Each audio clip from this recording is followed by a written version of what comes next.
Database or ledgers have been part of human history. Whether we are in the Stone Age or we are in any age, it has been part of human history. Up till now, this database has been in a centralized form. That is, we have very few or individuals who have the attested authority to change or to write to this ledger. And it has come with some benefits and it also has different benefits. But everything changed up to 2008 when someone actually released a Bitcoin white paper and described how individuals can actually relate with one another, send something of value, or do a transaction without a central body. And it was demonstrated when Satoshi sent the first Bitcoin to Finney. Everything changed from that moment. People began to say, wow, so we can send currency, right? This ledger is very good. We can determine what is written to it that is actually correct. And then we can actually also determine that what is actually written to this stuff is tamper proof. Wow. That was the first evolution of blockchain. The second evolution came. People said, okay, why don't we create contracts? Because blockchain is immutable. The contracts will be binding on every person. We call them smart contract. Wow. And then on Zoom, people say, okay, why don't we create decentralized applications? And then you saw Ethereum. So the evolution of blockchain 1 and then blockchain 2. And then on and on, there are many industries that have come to solve one problem or the other with blockchain. Some of them are transport problem. Some of them are in the Internet of Things. Some of them are in the medical side. Some of them are other blockchains in themselves. Some of them are payments. Some of them are exchanges. Some of them are just one protocol or the other, prediction market, this, storage, and all that. Now, if you look at these blockchains, they are faced with three problems. From 2009 up to now, blockchain have been faced with three problems. One of them is the issue of scalability. The other is the issue of the ease of use. And then the other is the security of the systems. Okay, let's explain the scalability of this platform. Scalability of this platform. Now, if you look at the scalability, the centralized counterparts of the blockchain world, whether it is in the financial domain like Visa, MasterCard, PayPal, these guys can do, if not tens of thousands of transactions per second with low latency, that is their throughput, right? But if you look at many of these centralized systems, these decentralized systems, they cannot do such amounts of transactions per second. It's very, very low. And if blockchain is to, currently the people that are in the blockchain world are less than, let's say, 2 or 6% of the world. But if 50% of the world is using this stuff, what is going to happen? It will be very, very disastrous. So the scalability is one issue. And then the other issue is the security of these platforms.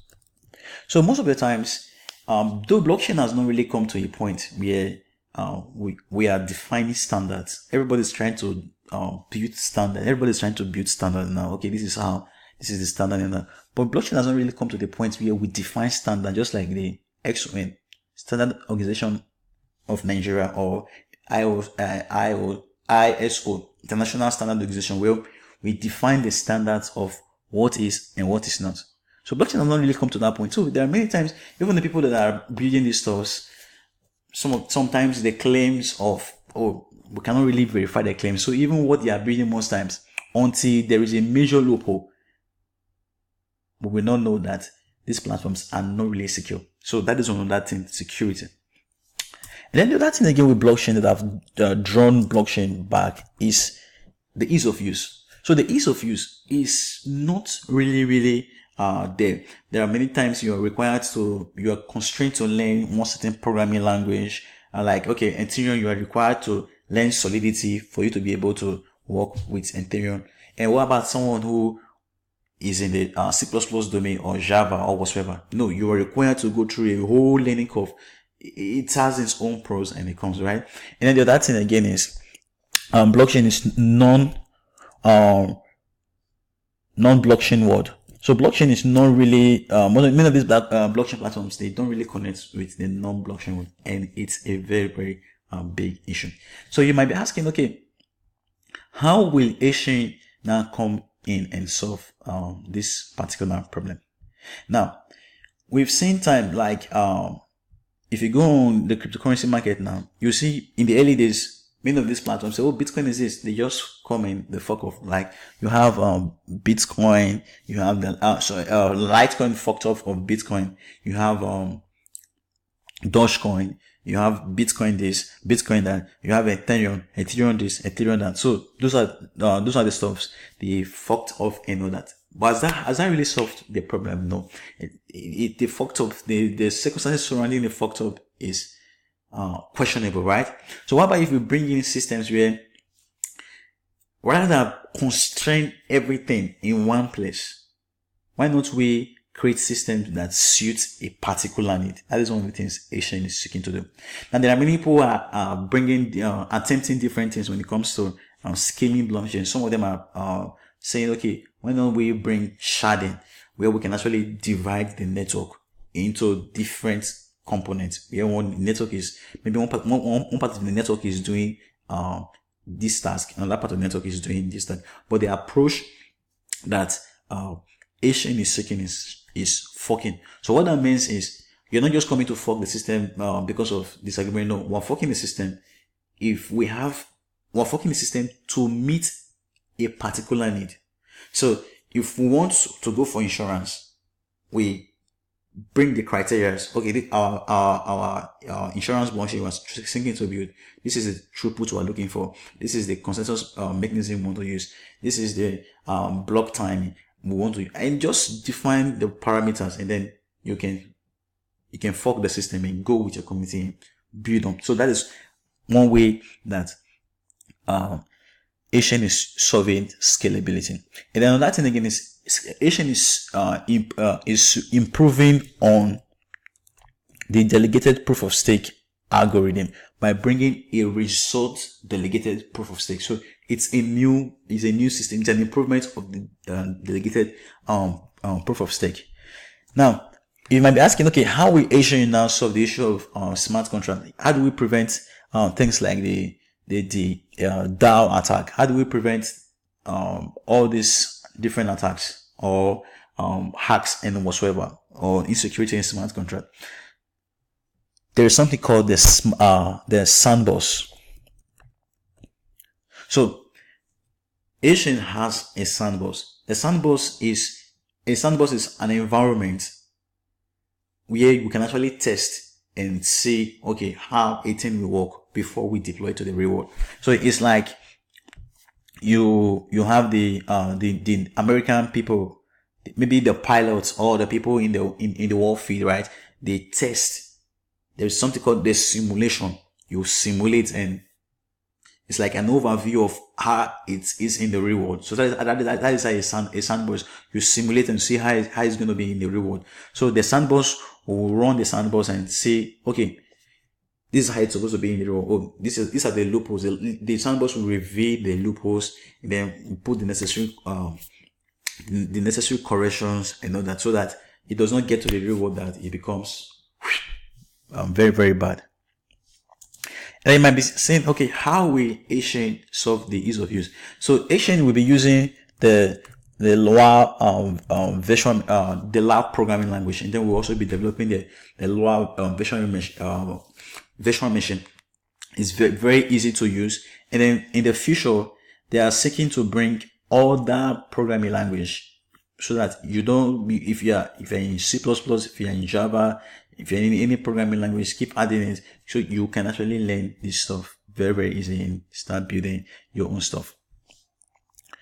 And then the Achain will make it possible for the blockchains to be able to connect with non-blockchain world. Now, there are most of these smart contracts are really information that are already been fed into these systems. But if the platforms are to be very, very effective, we have to design these systems in such a way that they can trigger or work when external data are changed or external data are inputted after this contract has been written. So what that means is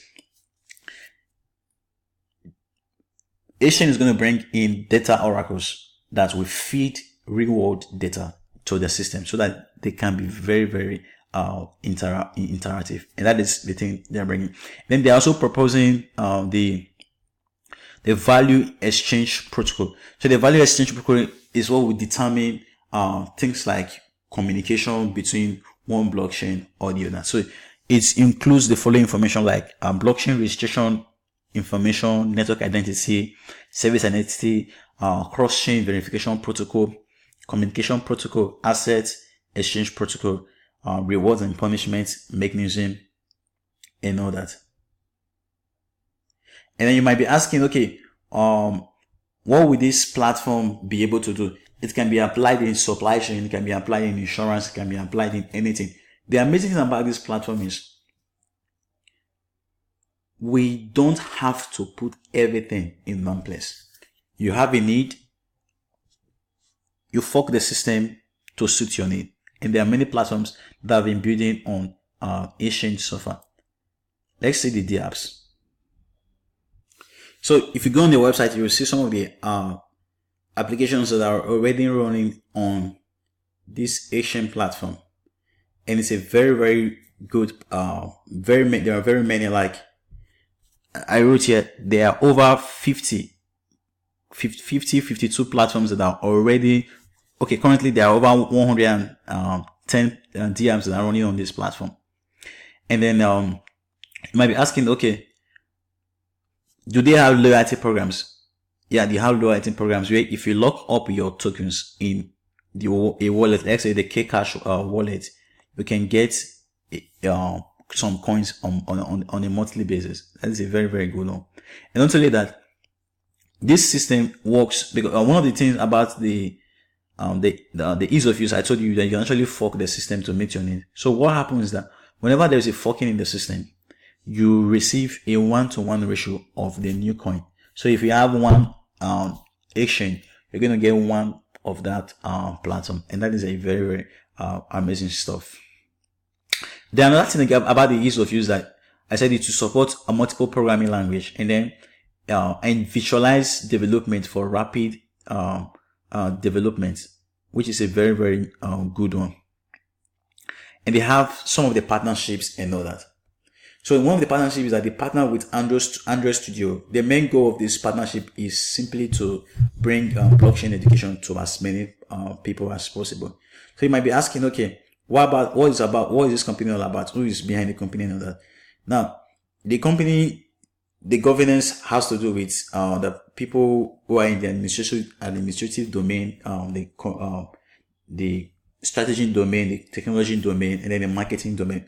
So you might be asking, okay, how long has this platform been existing? This platform has been existing since 2012. They've won multiple awards so far, and they've been developing the system for a while now. And according to one of the guys from the system, is they have been working on their platform, but they have not been really doing marketing. So, but now they focus on tech, but now what they are focusing on now is the marketing. Why? Because they've already gotten a product that is actually ready. So you might be asking, okay, where can someone actually get these tokens? So as you can see from CoinMarketCap, you can get it from Hubro. I hope I'm getting it wrong. Getting it right, sorry. OKS, CoinEgg, KuCoin, HBTC, BitBNS, and CombiHood. So there are many options to actually get this platform, so to get this hold of this coin. So they are solving something that is very, very critical in the blockchain space. So guys, that is what I have about Achain. So I have none of this content should be considered as a financial advice. Always do your own research. So if you like my content about Achain, do give a thumb up, share this video with your friends, and have a very good day.